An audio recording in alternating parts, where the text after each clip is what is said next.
Hello, everybody. It's the Upworthy Weekly Podcast, and my name is Todd Perry, a staff writer here at Upworthy. And with me is Alison Rosen. You know her from the wonderful podcast, Alison Rosen is Your New Best Friend, and Childish with some guy named Greg Fitzsimmons. On this show, we're going to be going over some of the most popular and engaging stories that you probably read on Upworthy for the week of September 5th to September 9th, 2022. And Alison Rosen, how are you doing today? I'm good. How are you doing, Todd? I'm doing fantastic. It's a little hot right now. I got to admit, a little hot right now in the LA. Just a little bit. And it's not just LA, though. In places that we think of as not that hot, Northern California, Canada. Although I talked to two guys, I did a podcast this week with two guys from Vancouver, and they were saying it's in the 70s. And boy, did I loathe them. However, I believe this insane heat that we are experiencing is like everywhere right now, except Vancouver. Mm. But even parts of Canada. 70 degrees in Vancouver might be really hot, right?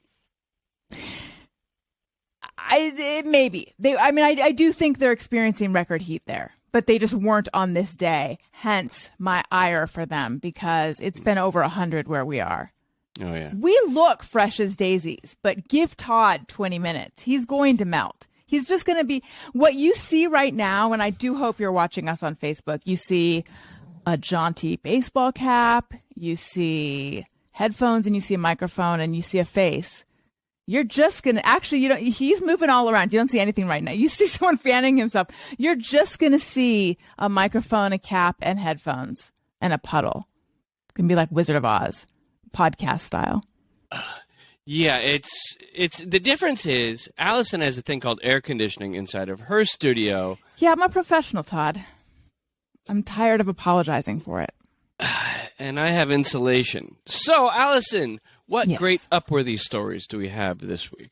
Well, as you probably know, some huge, sad world news. Queen Elizabeth passed on over the weekend.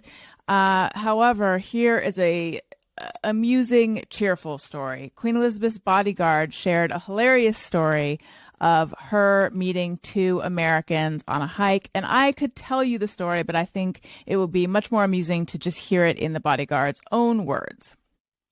And the bodyguard here is named Dick, which I think is important for the joke in the story. Yes. Not that this is some kind of phallic joke, by the way. No. It's just so you can keep track of who everyone is.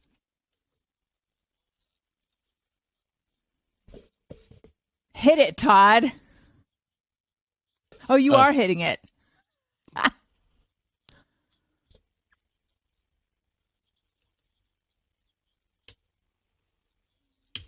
On these picnic sites, you meet nobody. But there was two hikers coming towards us, and the Queen would always stop and say hello. And it was two Americans on a walking holiday. And it was clear from the moment that we first stopped, they hadn't recognised the Queen, which is fine. And the American gentleman was telling the Queen where he came from, where they were going to next, and where they'd been to in Britain. And I could see it coming, and sure enough, he said to Her Majesty, "And where do you live?" And she said, "Well, I live in London, but I've got a holiday home just the other side of the hills." And he said, "Well, how often have you been coming up here?" "Oh," she said, "I've been coming up here ever since I was a little girl, so over 80 years. And you could see the clogs thinking. He said, "Well, if you've been coming up here for 80 years, you must have met the Queen." And as quick as a flash says, "Well, I haven't, but Dick here meets her regularly." So the guy said to me, "Oh, you've met the Queen, what's she like?" And because I was with her a long time and I knew I could pull her leg, I said, "Oh, she can be very cantankerous at times, but she's got a lovely sense of humour." Anyway, the next thing I knew, this guy comes around, put his arm around my shoulder, and before I could see what was happening, he gets his camera, gives it to the Queen, and says, "Can you take a picture of the two of us?" Anyway, we swapped places, and I took a picture of them with the Queen, and we never let on, and we waved goodbye. And then Her Majesty said to me, "I'd love to be a fly on the wall when he shows those photographs to the friends in America, and hopefully someone tells him who I am." That is hilarious. That is amazing. Met the Queen and didn't even know it. I know. And then imagine they will show these pictures, and then people will be like, "You ding-dongs, don't you realize who that is?" Right. I like that the bodyguard eventually had that kind of rapport with the queen that they could sit and Yes. joke with each other. I mean, this seems to me like some kind of art house film from the early 90s, like, you know, a Miramax film or something where it's like the bodyguard and Right. the queen. And eventually they have to hit it off. And then they have all these funny little exchanges. And then somebody tries to kidnap the queen. And Right. then he's got to protect her. And then I love it. At the end, like, the queen's like, and, you know, this kind of thing where she sings, I Will Always Love You. And, I don't know. It sounds great. Did you see The Bodyguard? The other one? No. Really? No. I remember, did that movie get well reviewed? I think Because it got average reviews. Okay. Because my friend Katie, who, this is back in high school now, and I would not say that she's like fantastically manipulative or anything. Oh. However, Katie, Brad, and I were going to the movies. And I don't know what other movies were playing in the theater at the time. Maybe like, I'm going to toss out, maybe like, let's say, maybe like The Doors and Dead Again and Pure Luck or something. I'm just pulling these out of thin air. These are just older movies. So I wanted to see something else. And Katie said to me, well, Brad wants to see The Bodyguard. And I said, really? And I'm like, okay. And so then we're watching Bodyguard.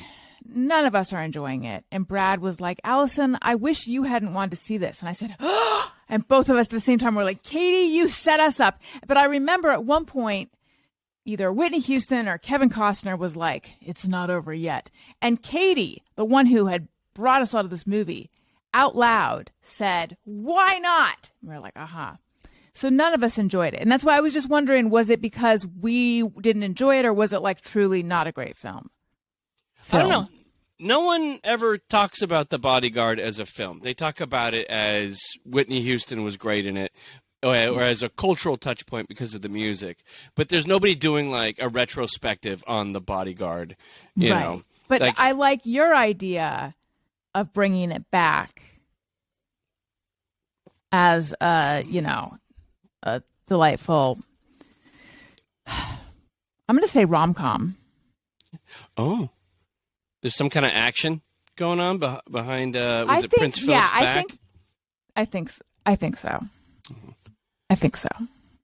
Well, That's how I see okay. it. So, you know, as an American, the idea of the monarchy and everything, it feels kind of obviously foreign and kind of weird, especially because America's whole bit is we're not a monarchy. We've got got our own thing going on, but we're not a monarchy. We have our own stupid thing going on. Yeah, exactly. Yeah, our own stupid thing that's teetering on the precipice of falling apart. Some may say. Yeah. So, but I was really quite moved when they had a whole bunch of people were standing outside of the Queen's castle, and they made the announcement that the Queen had died, and there was a moment where a silence fell over the crowd, and then they began to sing. And I heard it, and I was brought to tears by this. Did you see this, Alison? No, I haven't seen it. However, I am moved by her death and just by the whole thing. Like, I did watch The Crown. I prior to what, this is going to make me sound very American and kind of very dumb. It wouldn't be the first time. I think prior to watching The Crown, I obviously understood the monarchy in a sense, but I didn't quite understand what it really meant to people who live there. And then after watching The Crown, I think maybe it humanized the monarchy for me a little more, and I felt a little more invested in it. And one of my good friends, Izzy, grew up in England and, you know, has this affection for the royal family. And I was talking to her yesterday. I said, "Are you sad?" And she said, "I'm not sad, but I'm surprised how much it's impacting me."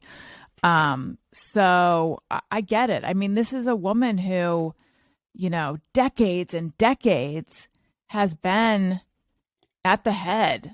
So no, I didn't see what you're talking about, Todd, but I think it would have made me cry as well. But I've got the audio of it. Oh, great. God save the King. Stand him victorious, happy and glorious, long to reign over us. God save the King. So it was kind of cool. It was like they didn't let a beat happen. It was like, we're back in it. Now we got a king. Immediately, he takes over as the, head of the monarchy. So, it's they always say the queen is dead, long live the queen, or, whomever comes next. So I thought that was kind of cool. It was like this feeling of resolution by people who obviously really cared because they were standing outside and, they weren't just having a laugh in the pub, So I thought that was really cool. And then it got me thinking. I don't know if you know this, but there's this weird movement going on where there are some Americans that actually want a monarchy in this country. I didn't know about this. Yes, I think there's certain people that kind of want a traditional America where, you have a monarch that is, sent from God and is in charge, and there's some kind of lineage, and throughout they will have a royal job of bringing forth mostly kind of a right-wing agenda into America. And you can look this up, you can Google it, and it's a whole thing. And so then I started thinking like, well, if we were to have, a queen of America, who would it be? And who would we choose to represent America in like a queen-like fashion? But just to go back for a second, do they want like an Amy, like your Amy Coney Barrett or Marjorie Taylor Greene kind of thing? Like, have they already proposed these people as who it would be? No. It's just kind of an idea that's floating around. So, but the problem is that you kind of have to pick the king or queen from the ether right now, whereas in England, it's been going on for, over 1,000 years. And it's people who are kind of born and you have this thing. So we're just starting from the ground up. But I was just thinking to myself, like, if you had to start with an American queen, I was like, who's it going to be? Yeah. And then I thought, it wouldn't be Alison Rosen. I mean, some people are saying Alison Rosen would be a great choice. But I was like, I don't know. Why did I get taken out of the running before I even had a chance, Todd? I don't like that very much. Well, the thing is, the thing is the queen has to really be able to step back and not engage with certain stuff. And like this morning, I'm looking on Twitter and what's happening. But Allison woke up this morning. I could tell this was at like 9:30 in the morning, maybe 8:30 in the morning. And Allison is already picking fights with people on Twitter. And I don't. No, that was last night. That was last night. Okay, that was last totally night. Different. Today's a new day. Okay. My fights are at night. Oh, so can't I be queen by day, troll by night? No, you got to eliminate all of your inner troll. Okay, right? Because the queen like waves like the queenly wave and doesn't fight back. Is that what is? So you feel like I mean, we just heard Dick say she's cantankerous, and you're saying I'm too cantankerous to be an American queen? No, but here's the thing. It was a joke. The queen is cantankerous because she's not seen that way to the public, right? Because she puts on this stoic face. That's the reason why it's kind of funny, because she's not what you would expect, right? That's the joke of it. But everyone knows that you are kind of cantankerous and like to push people's buttons. So that's not a great queen type of behavior. Now, maybe in a decade, we can revisit this and we can have a coup, just like with Mary Queen of Scots, and we can stick you on there, okay? Okay. And could we calendar it to use a word that is not a real verb, but that the guy who does my taxes frequently says, let's calendar it. Can we calendar it? We can. We give it out for 10 years. For 10 years. 10 years from now. Okay, so I just want it to be noted that I'm not on board with this. I don't think it's fair. You haven't heard the last from me. We will revisit it before 10 years because you can calendar for 10. I'm calendaring sooner.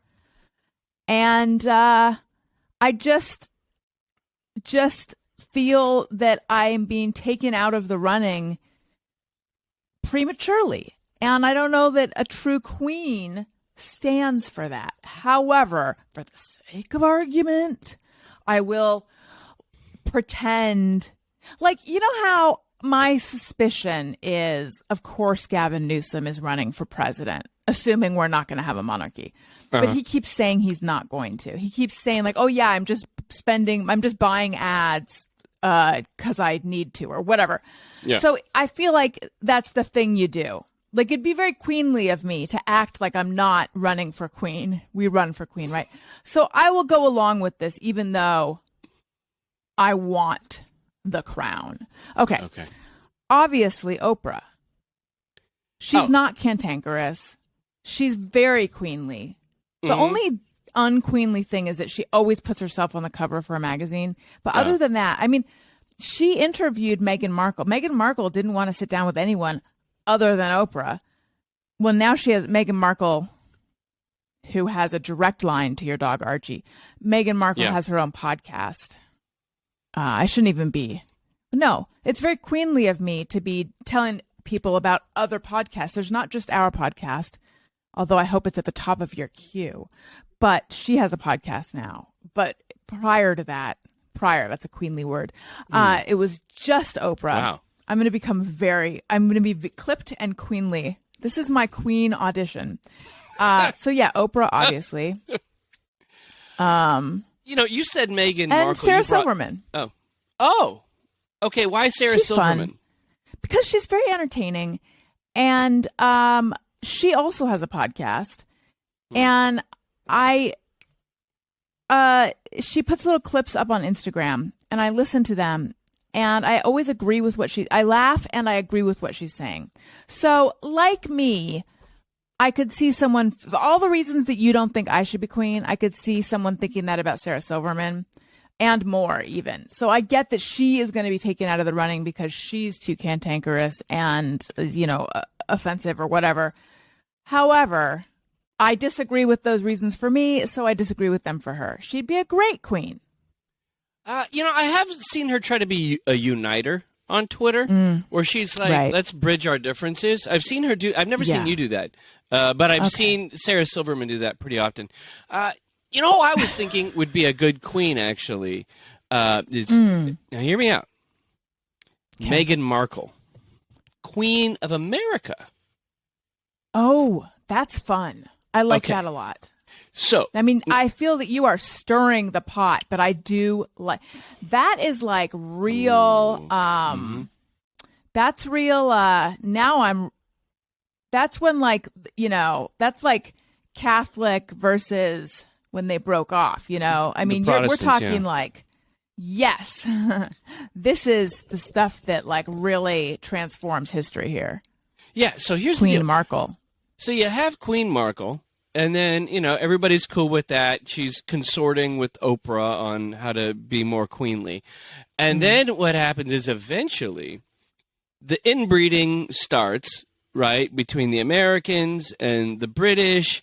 And then pretty soon we find ourselves back as part of Britain. Because at this point, I think kind of like, like an Amish kid, they do that Rumspringa or whatever, where they go, okay, look. Go be English for a while. Well, they actually call it being English is when you're being like with the rest of the culture, and is that what they call it? I think so. I don't know if there's any Amish listening. What through their do they have fillings?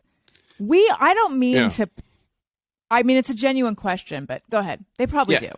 So So like as America for 200 some odd years, 250 years or whatever, we kind of broke off from England. We played around. We got wild. Okay. But now with our hat in hand, tail between our legs, we go back and become part of England again, because they seem to be a little more sensible. Here's all your wet tea. We dug it out of the water. Yeah. Yeah. We're sorry. And then Meghan kind of aligns all that together. And so that we're all aligned under the same crown, and then we go on, and then we can get back to colonizing. And, you know, that was a joke, people. Yeah. So I just thought that would be a cool way. Or of course, you know, instead of that, I mean, RuPaul. Yes. A drag queen. Oh, my God. You know? I feel like these are 5 solid choices. Let's go over them again. Okay. Oprah, Yeah. Sarah Silverman, Meghan Markle, RuPaul, Alison Rosen. Oh, wait. No. We said Alison. In. 5 solid choices. It got 5 calendared. solid choices. It's on the Look, if you believe in the multiverse theory, it is 10 years from now, right now. Okay. Can I help that all time is infinite, Todd? It's just how it works, okay? Upworthy Weekly. The late Taylor Hawkins' 16-year-old son steals the show, drumming in his dad's place at a tribute concert. So this came out earlier this week on Upworthy. Fans who gathered at London's Wembley Stadium on Saturday witnessed a significant moment in music history as the late Taylor Hawkins' teenage son filled in for his dad on the drums. And this was, of course, at the tribute concert for Taylor Hawkins, who was the drummer on the Foo Fighters. The 16-year-old joined the Foo Fighters as they performed an emotional rendition of the song My Hero at the first of 2 tribute concerts dedicated to their departed bandmate. While the night saw a revolving door of all-star drummers, including Travis Barker, Josh Freese, Rufus Taylor, Nani Bushnell, Omar Hakim, and more, it was Shane's passionate performance that impressed those in the attendance and those watching at home the most. So it was pretty crazy that Taylor Hawkins' son, who's 16 years old, gets behind the drums at a stadium full of like 80, 90,000 people. And like at that age, I mean, just going up in front of Saxon Hall, where, you know, North High School played their basketball games, and also at theater productions, as I talked about last week, going up to do that kind of thespian.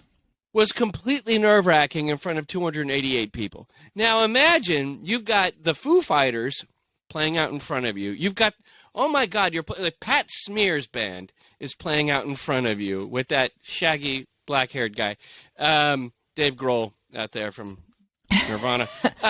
But like, and you're out there like having to play. And the song My Hero actually has really complicated kind of iconic drums to it. It's one of the most notable, I guess, Foo Fighters drumming that I guess pretty clear Dave Grohl did. But yeah, so this kid went out and just rocked it. So we're going to hear a second of that.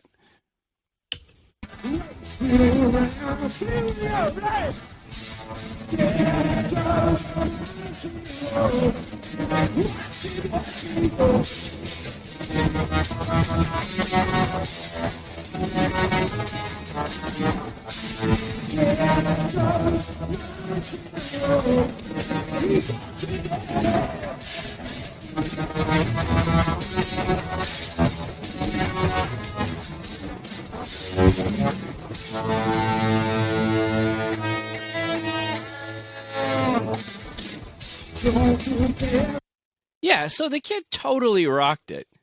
And the video is cool because you see he needs a haircut. Clearly. He has very shaggy hair. Yeah, people were saying he looked just like his dad when he was playing. I mean, talk about things that make you cry. That was so emotional. He did such a good job. It was such a sweet moment. Yeah. And it was a little tough for me because I've always kind of found Dave Grohl a little annoying. And oh, really? Yes. Why? Because okay, here's why. And it's really kind of bad to like talk ill of the man when obviously he made this incredible concert and the concert was great and I loved it. It made me go, gee, Todd, you're a terrible person. I think it's because I could have told you that. I know. You can calendar it though. No, it was a lot of like Dave Grohl loves him some Dave Grohl. Like if ever there's an opportunity to make a speech somewhere, Dave Grohl's there, and he pulls out his glasses. I think he spoke at my wedding, and I didn't even invite him. Yeah, he just shows up and he's like, right. "Hi, Allison. It's great to be here." And I got to tell you, BTS really inspired Nirvana, right? And then you go, "Oh God, here it goes again." He's kind of known for this. Like every black tie event, here's Dave Grohl. He's going to tell you the history of rock and roll. And at a certain point, it's a bit much. So he would kind of get on my nerves. But I think he's made good music, and he's the savior of rock and roll. And that's about it. But yeah. So the Taylor Hawkins kid completely kicked butt on the drums. And hopefully he has a great career in music ahead of him. And then I was thinking how emotional it must be for him to be sitting in his dad's seat with his dad's band members. The kid lost his dad. Like, just the layers of emotion on emotion. Crazy. Yeah, and to power through it and to be great. Yeah. And then the song's called My Hero. He's ordinary. Like, oh God. It was, okay, please. Like, after that, it's like, Dave Grohl, you don't have to do anything ever again. You could just ride off into the sunset. That's your hope. No, I'm just your saying. Hope, right? Look, at a certain point, he's going to make a speech about it. When I put the kid in the seat, no, sorry, I don't want to be too negative. I wonder if I should have that thought more often. I don't want to be too negative, especially on this podcast. I wonder if Shane Hawkins will now. I mean, he probably needs to finish high school and stuff, but I wonder if he'll now become their new drummer, right? He's good enough. Yeah, well, he's good. It's like there's a lot of like famous drummers' sons who have gone on, like Zach Starkey, Ringo Starr's son, has gone on, played with Oasis for years, or Jason Bonham, John Bonham from Led Zeppelin's had a whole like big career as a drummer. So I don't doubt it that we'll be seeing plenty of this kid going forward. So. Definitely. Then I started thinking about myself, and it made me even more disappointed that when my son was on the podcast a couple of weeks ago, he was knocking on the studio door, and I asked him to come in, and we've sat and we've practiced. Cracking the mic, setting up topics, the whole thing. And what happens when I put the mic in front of him? He just goes, "Poopy doopy." Poopy doopy. So, like, let's say I'm trying to detonate something with TNT or whatever, and then the exploder explodes, and then I go up in flames, and then I put my kid in my seat right here to do the show, to take over Upworthy Weekly seamlessly, much as like Steve Irwin's kid has taken over his enterprise, much like Shane Hawkins. Bindi? Is Bindi who you're talking about, or is there another Irwin? The son too, who I think is. Okay. I might be wrong. Bindi and like Robert or something is his name. But, okay. Yeah, but both the kids. I'm putting Bindi in the corner, and I don't want to do that. But I really thought, man, I don't think my kid can hack it, especially in here with the great Alison Rosen. So he's going to need some more broadcasting. Yeah. A lot of people can't hold their own with the Queen. Cantankerous though she may be. Listen, I loved my conversation with your son. I think you're putting a lot of pressure on him. I think you're putting a lot of pressure on yourself. He's only 6. I don't know what kind of broadcaster you were at 6. Give him a break. Upworthy Weekly. So a woman named Elena Mikhalkova has a grandmother who gave her some wonderful advice for getting through some dark times. And this advice went viral. And a lot of people reposted it. And there's some questions about like why now, sort of. And originally it went viral in kind of like the depths of the pandemic. And I'm going to share with you this advice, sort of advice for just taking things one step at a time. This is what she wrote, and this is what was reposted a number of times. My grandmother once gave me a tip. In difficult times, you move forward in small steps. Do what you have to do, but little by little. Don't think about the future or what may happen tomorrow. Wash the dishes. I'm out. Remove the dust. Write a letter. Make a soup. You see, you are advancing step by step. Take a step and stop. Rest a little. Praise yourself. Take another step. Then another. You won't notice, but your steps will grow more and more. And the time will come when you can think about the future without crying. There you go. I like it. Mm-hmm. It's great advice for getting out of a funk. We all have our funks from time to time, and I was just thinking to myself, and I'll in the Rate Your Week portion, I'll talk about why my week's been kind of stressful. But I read that yesterday, trying to come up with some ideas to talk about on today's show. And actually, I was thinking about it this morning, and I was just like, I'm just going to make a list of everything I need to get done today.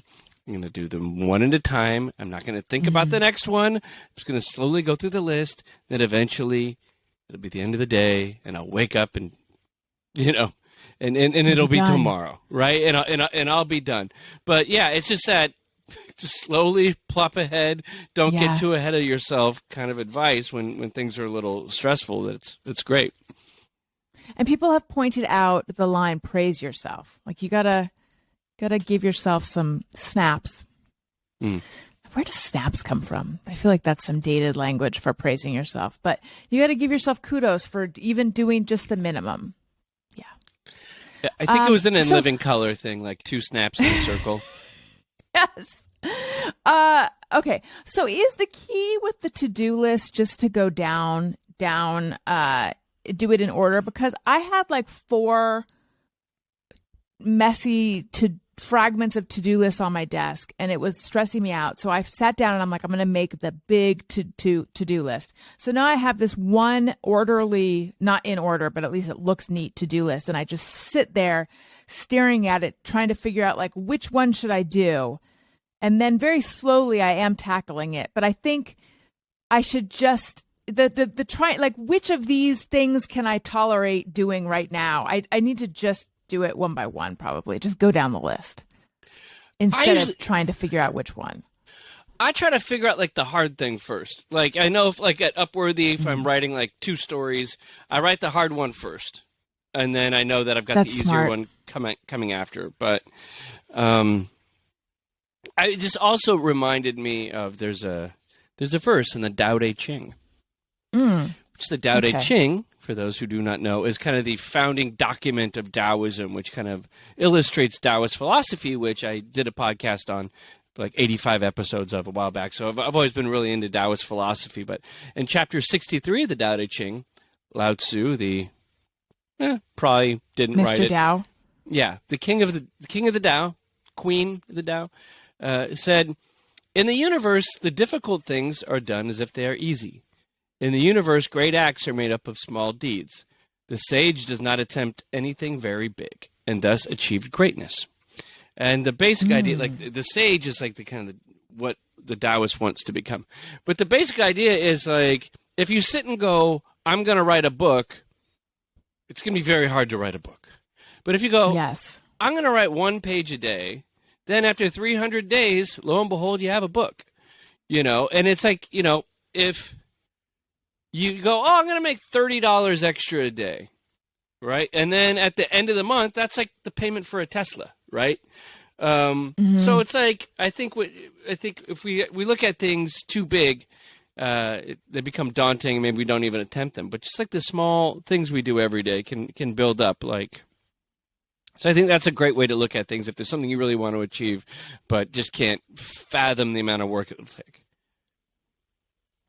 Has someone been reading Atomic Habits? No, I'm not reading Atomic Habits. You know why? Because I finished the book. Someone been incorporating Atomic Habits into your lifestyle? Yeah, I think that's that thing also you hear about, like, if there's something that's daunting, just, set a timer and just do it for 20 minutes and tell yourself you can stop after 20 minutes. And oftentimes you won't. Yeah. Just get yourself started. Yeah, you get the momentum. I do that sometimes when I start losing my mind because of like my phone, and it's like Slack from work, ding, text, ding, email, ding, another notification on Twitter that Allison's in a fight with somebody, and you know, it just it goes all day, and so then I put the phone on Do Not Disturb and just like set it to 20 minutes. I'm just going to turn off the world and just sit and focus on something, and that tends to help as well. Mm-hmm. Upworthy Weekly. Hey. Girl's excitement when introducing mom to her boyfriend is winning hearts. The adorable doorbell cam footage of a young woman bringing her boyfriend home to meet her mom for the first time is spreading smiles around the internet.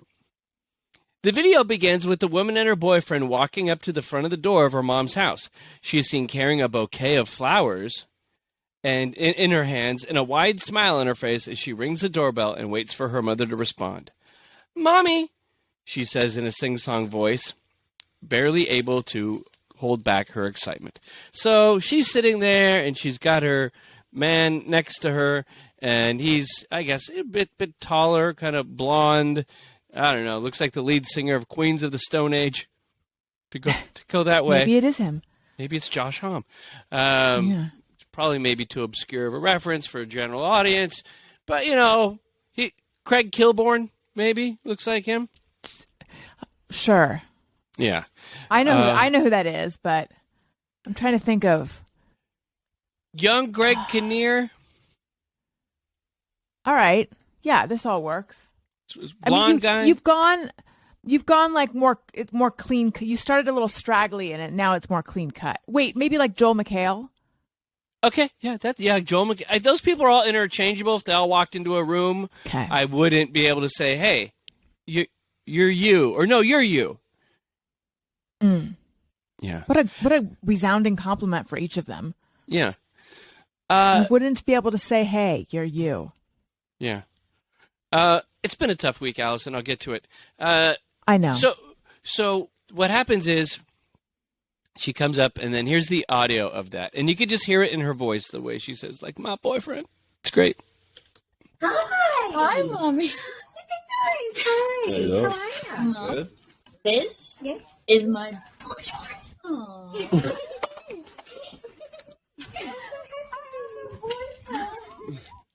Should have saved the bloody smaller.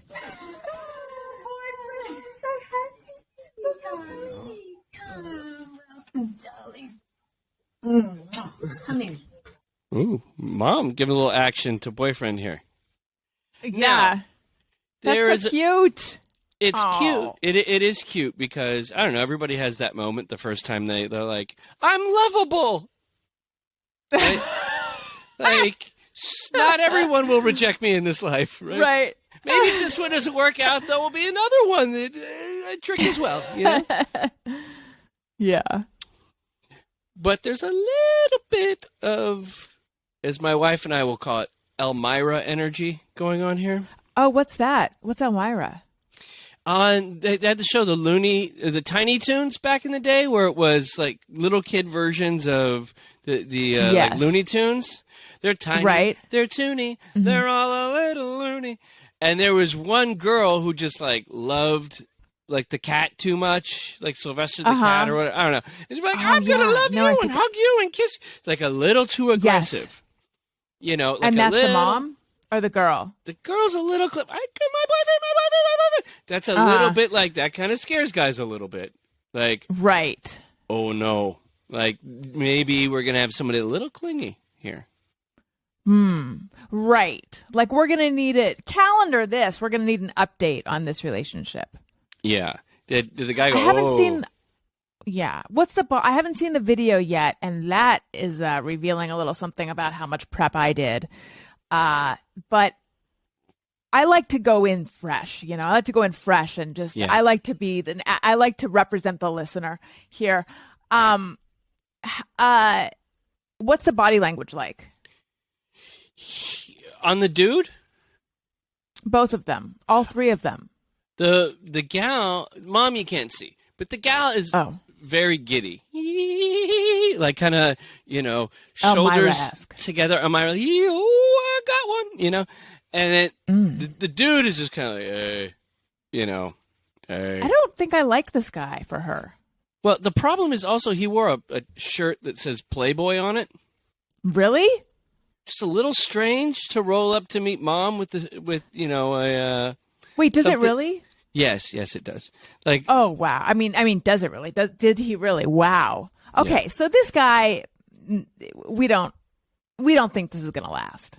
I mean, maybe he read it for the articles when that was such a thing, or maybe it But was why like does he have the shirt? he got it with the subscription. Maybe it was Okay, like, that's possible. the most recent, things of Playboy where it was like, we'll just put a man on the cover and be super progressive, and I don't know. Hmm. I I'm don't know. defending him too much. I mean, we're giving him the benefit of the doubt, but I'm glad everyone's, thinks this is cute. But it seems like when you scratch the surface, there's some problems here. Yeah.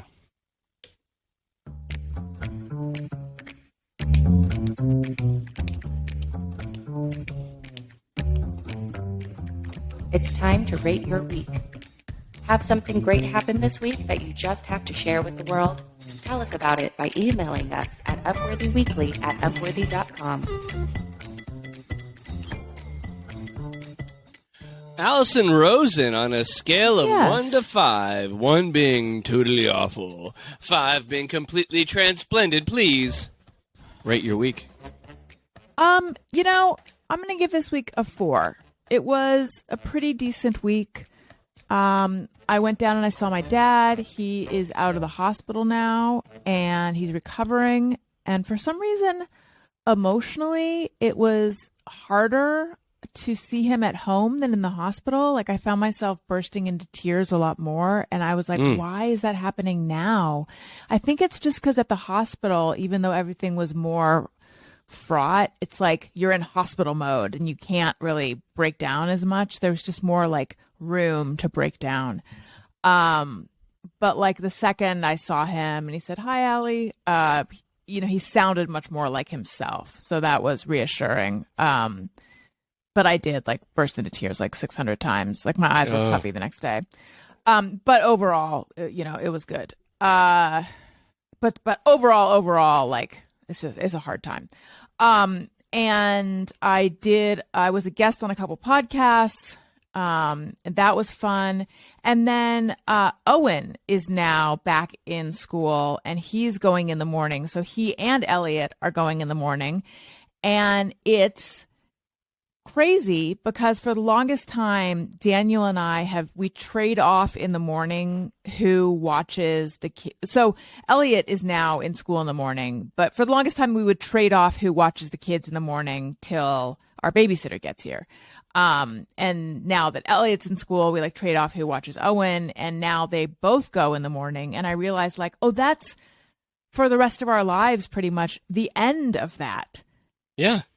It's the end. It just happened without me even being aware. I mean, when they're out of school, we'll go back to that. But like, it just happened without me being aware of it. Like, it's the end of whose morning is it? That's so strange. Yeah. It's really like a rite of passage that just happened without me being aware. It's so nuts to me. Yeah. But it's like, it's pretty fun because now I get them ready together in the morning and I don't know, it's pretty cute. So yeah, decent week.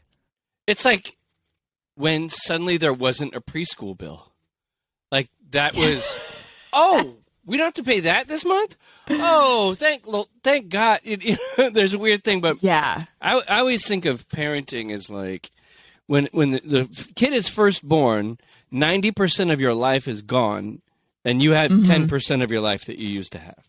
But then just slowly, and like now I have like 50% of my life back, right? There's this like you slowly, there's never a regression unless, I don't know, your kid becomes a wacko, at 19 and is like terrorizing your home and, whatever. But for the most part, you just keep getting more and more. It's like you start off at the I think we worst. got to chunk back. Yeah, you got a big payment for your fine work, Allison. Yeah. Yes. Now, are you a better person than you were last week? In a tiny way, I think I am. Great. Because I really try to exercise almost every day for, like, I'd say the last 10 years or so. I really have tried to be diligent about it. And every now and again, I just stop. And I always am so surprised by how easy it is to stop. And it's just so easy. And so since I had COVID, which now was a couple months ago, I've been really haphazard with exercising. And it's not because I have long COVID or anything, because I don't have long COVID. It's just like I got out of the habit, and I have been like, it's so nice to just not spend an hour a day doing that. I'd rather nap. But this week I've really been trying to push myself to get back into it. And I do feel better when I do it. And I don't know if it's physically I feel better or just like emotionally it makes me feel better about myself. I don't know. But I do think part of the reason that I'm giving myself a better rating this week is like I just feel like I'm more on top of my stuff when I do it. So I'm a better person because I'm making myself do something that I think I should do. Awesome. I love it. That's great. And Tod, how was your week on a scale of 1 being very bad and 5 being as good as I would feel if we all agreed I should be queen? The day of your coronation. That's right. I'm going to give it a 1.5. Oh my gosh, that's very bad. I know. Yeah, because I don't know if I mentioned it on the show, but no point of it because it's not that interesting. The air conditioning in my house leaked, and I didn't know. And it started leaking into my floor, which I did not know. And then the floor started bubbling up because of the water damage. This all sounds bad, yeah. Yes. So finally, Allison Rosen gave me some advice last week off air and said, like a queen would. A boss queen. Like I was consorting with her, and she lit a decree and said, why don't you call your homeowner's insurance? And I was like, oh, okay. And then they sent out the guy who measures the water and is like, your whole floor is soaked. And then that guy comes back with these massive things that, suck up all the dehumidifiers, like massive ones. Now, what sucks about that is those counter your air conditioning in your house. So it's hot out, and the air conditioner's like, nope. It's like stealing the ball from you. It's like if I tried to shoot it, and like Shaq is like, nope, and just like taking the ball. Oh. That's what's happening. So the house is hot, and then the next day the guy comes over and goes, you know what? You know what this place needs? Literally 17 fans blowing through the house to dry everything up. So it's like, when they have like a hurricane in Florida or something, and then the crew has to come in and clean it all out. So I got that coming. Then on Monday, they have to rip out all my flooring. So like my whole house is just turned upside down. And and it's hot and it's miserable. And so I've just been dealing with that all week. And it's hard to like just chill in your house when it's like you're walking through, it's like of all the fans, and it was too hot for me to do the show here in the studio, so I want to do it in the house, but all the fans are running, so I can't. So now I'm like dying, and I'm about to die here. But so yes, that's why my week was bad. Classic 1.5. Are you a better person? I think so, because I persevered, much like the Queen of England. Yes, she was so strong. So strong. And so I've just been sitting stoically in the heat, sweating, and making it through. So I think every time you get through the day and you don't have an emotional breakdown or like, yell at the dog or something, I think it's a good thing. Right. You'll come out of this stronger. So one of our listeners decided to rate their week, and we have a friend who's 4 years old named Alexander, who is the brother to Natalia, who rated her week last week. He sent one in, so let's hear. Hopefully he didn't have a 1.5 like me. No, I hope not. My name's Xander. And I had like my week of 5. And I made new friends. And I'm a better assistant than last week because I worked extra hard. Love you. Bye. Oh, my God. Isn't that sweet? Oh, my God. That is so sweet. Listen, people. Get your kids to call in and rate their week. When we first said call in and rate your week, we were not thinking it would be exclusively children. And I still say you can be an adult and call in. But I do think I'm going to see if my kids want to rate their week because it's so cute. Get Poopy Doopy on the line. Yeah. Get him to wait his week. Wait my week. And then it's also sweet as he ended with love you. And Natalia said love you. And it was That's like, so sweet. That is so sweet. And he had a good week. He made friends and he worked hard. I mean, this kid is really nailing it. Yeah, and it goes to show what makes a good week: making friends, working hard. I know. I'd like to thank you, Alison Rosen, for being here on the show today. I'm sorry if I just was low energy today. It's been a tough week, and I'm really, really hot. Should we tell them where to call? Yeah. Upworthy Weekly was. What do they call? 323-553-2331. 323-553-2331. The outgoing, the greeting mentions Alison Rosen is your new best friend, but don't worry, it'll get to the right place. We're still getting this all sorted out. Produced by Tod Perry. Follow Upworthy on all socials at Upworthy. Allison is on Twitter at Alison Rosen. And Tod at Tod A. Perry. That's Tod with 1 D.